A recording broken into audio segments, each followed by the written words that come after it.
Welcome dear students to the lecture on the topic corrosion. As we all know that metals get corroded.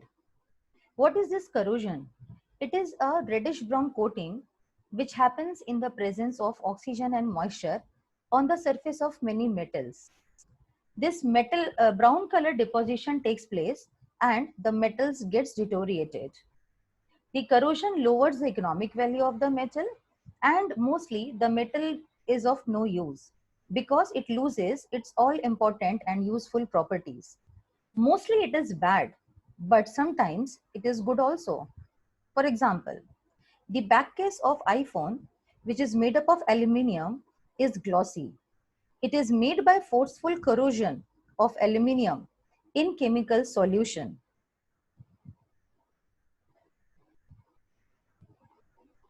So let's see what is corrosion.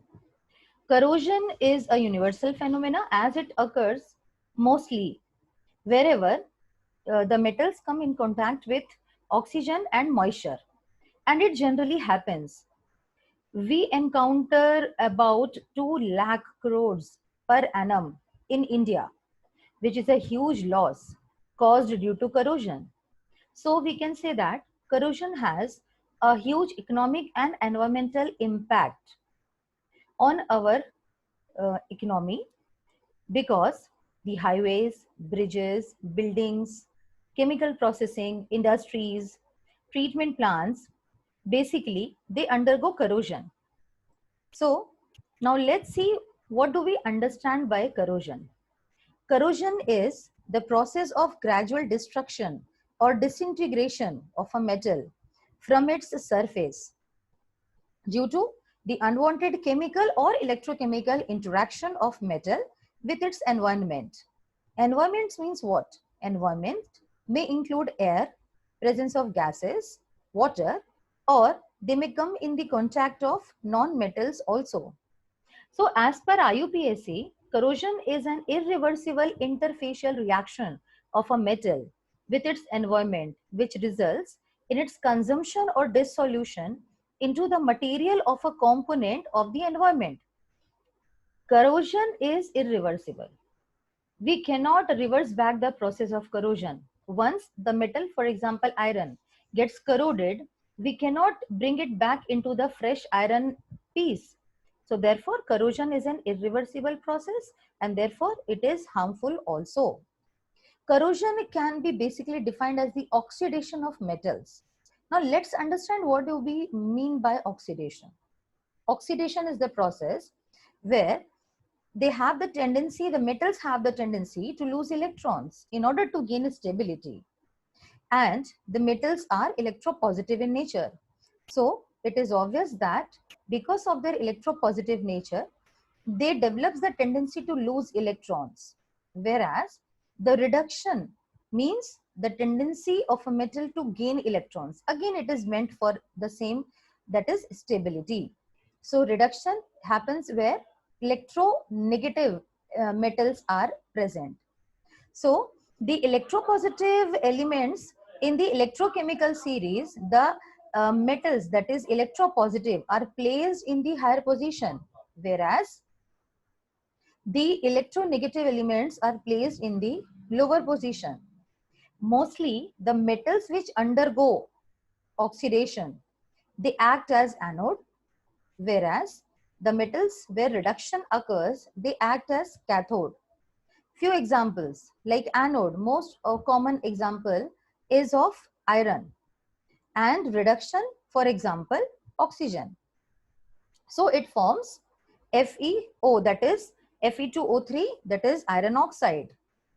So rusting of iron is one of the common example of corrosion. Let us see few other examples as well.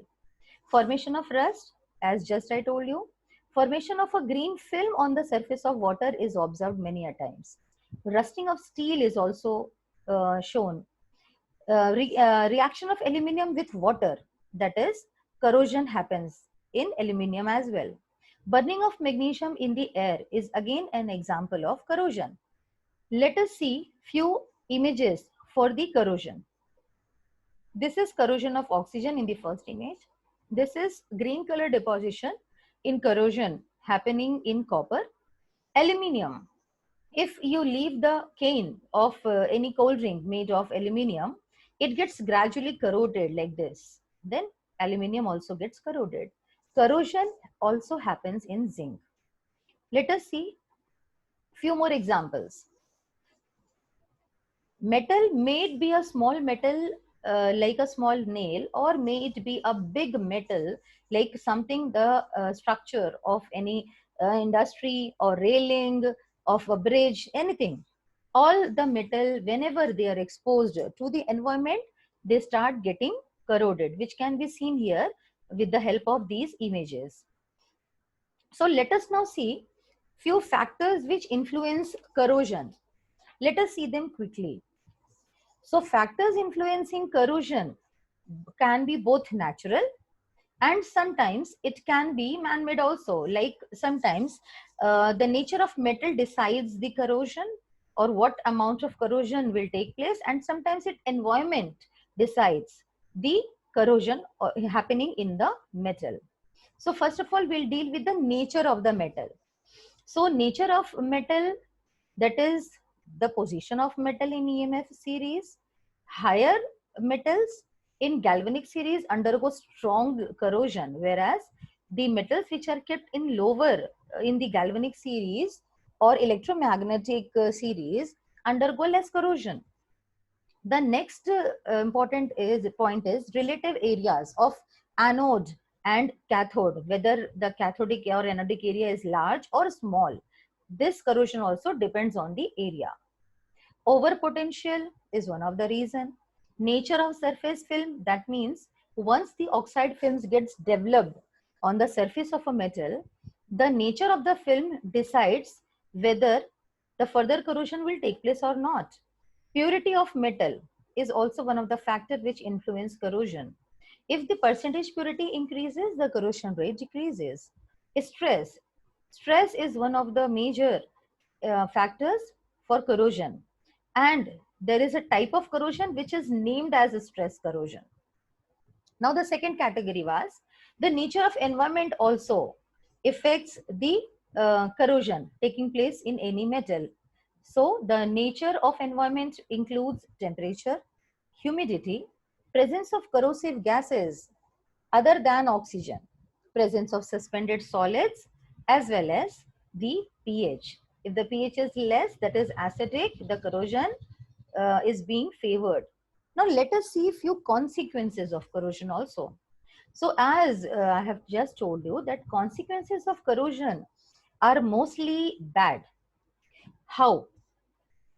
The reduction of metal thickness takes place because of corrosion, and structural failure or breakdown may happen. Sometimes hazards or injuries to the people may also happen. Loss of time in availability of making again industrial equipment may take place. That is, we need to repair the material which is undergoing corrosion. So these are the few drawbacks of corrosion. There are different theories proposed for corrosion. Basically, there are two theories which are proposed to explain the process of corrosion or to explain the mechanism of corrosion. First is dry corrosion or chemical corrosion. Second is wet or electrochemical corrosion. What is this dry corrosion? It is also known as chemical corrosion. Why? Because it takes place in the absence of moisture or water. And generally it happens because of the atmospheric gases which are there present in the atmosphere and which are able to oxidize the metals. Second type of corrosion is wet corrosion or electrochemical corrosion. It is also known as wet. Why? Because it needs the presence of water, or it needs the presence of some type of conducting medium. So it is also known as wet corrosion. Let us see both the process and mechanisms of dry and wet corrosion one by one. So let's start with the dry corrosion first. So according to the theory of dry corrosion, corrosion happens on the surface of metal due to the direct reaction of atmospheric gases, which may include oxygen, halogens, sometimes sulfides of sulfur, oxides of nitrogen, H2S gas, that is hydrogen sulfide gas, as well as fumes of some chemicals. Whenever these reacts with metal, the corrosion takes place because they tend to form the film which is named as metal oxide film on the surface of metal. This dry or chemical corrosion is mainly of three types. First, oxidation corrosion, that is when metal reacts with oxygen. Second is corrosion by other gases. And the third is liquid metal corrosion. Now let us see these three types one by one. First, we'll start with corrosion by oxygen or oxidation corrosion. Oxygen present in the atmosphere attacks metal surface, resulting in the formation of a metal oxide film, which is known as the corrosion product. And the process is known as oxidation corrosion. It is governed by a rule which is termed as piling Bedworth rule. According to this rule, an oxide layer is a protective layer, or it behaves as a protective layer, and its nature is non-porous when the volume of the metal oxide film which is formed over the surface of the metal is greater than the volume of metal. So, dear students, please remember that whenever the metal oxide layer is volume of the metal oxide layer is greater than the volume of metal, so the film form will act as the protective film and it will be non-porous in nature.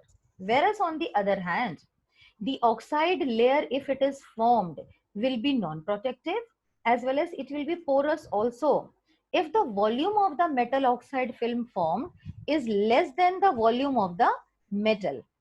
So there are few examples for both the type of films which will occur, which may take place, that is protective or as well as non-protective.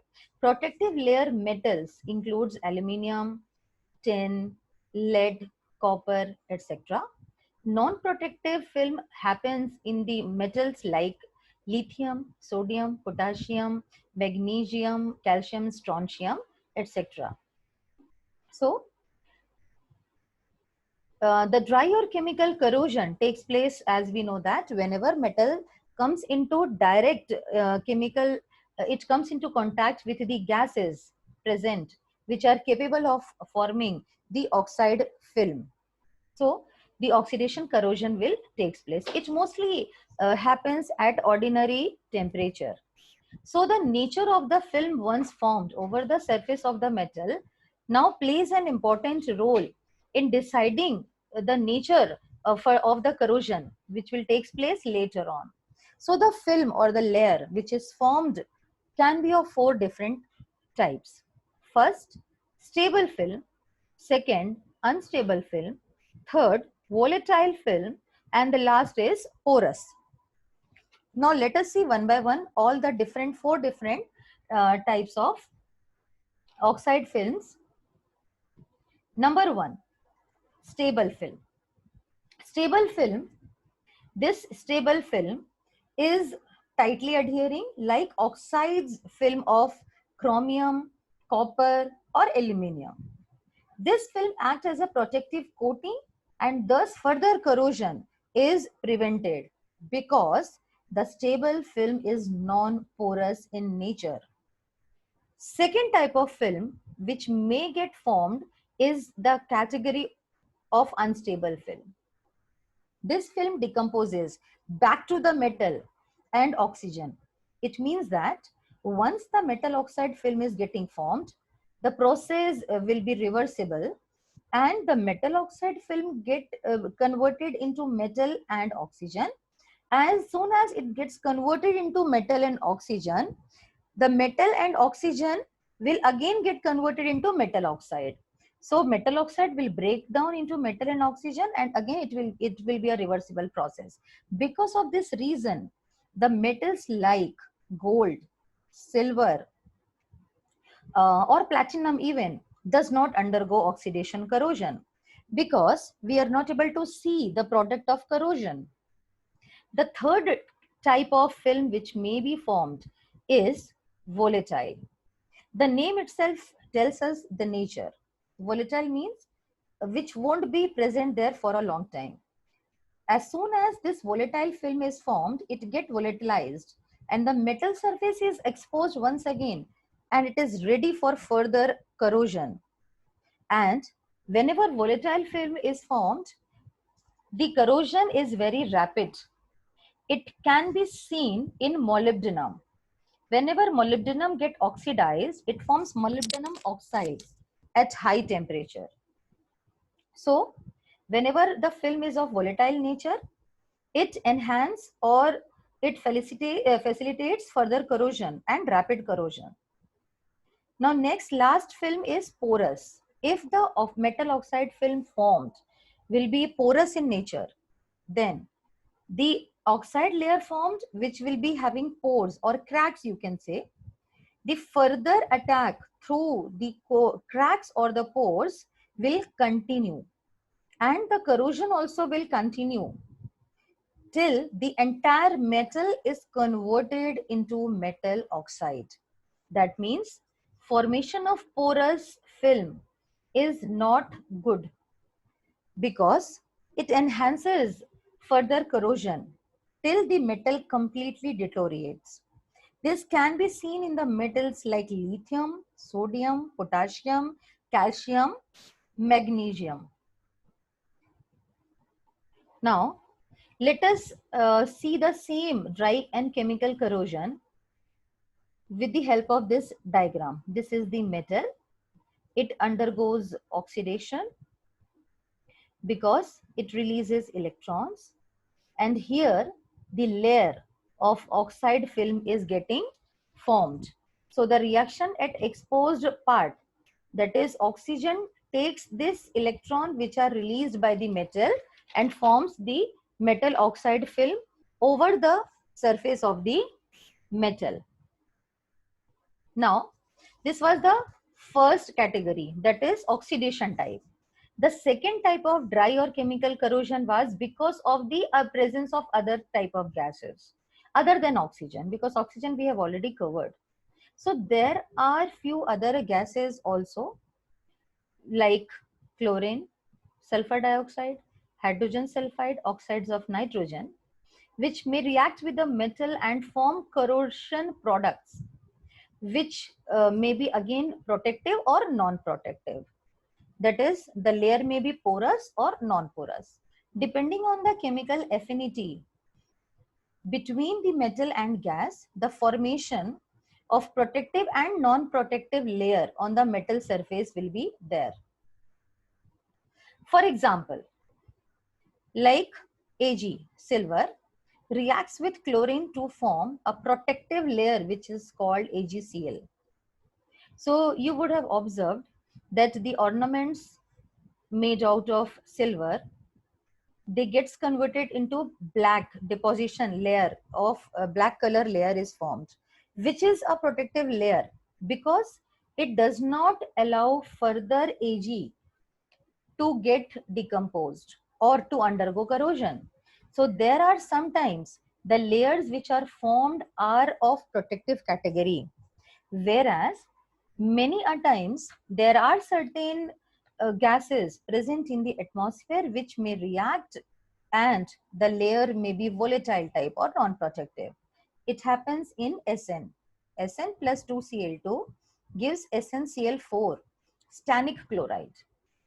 The layer of stannic chloride formed is a volatile layer.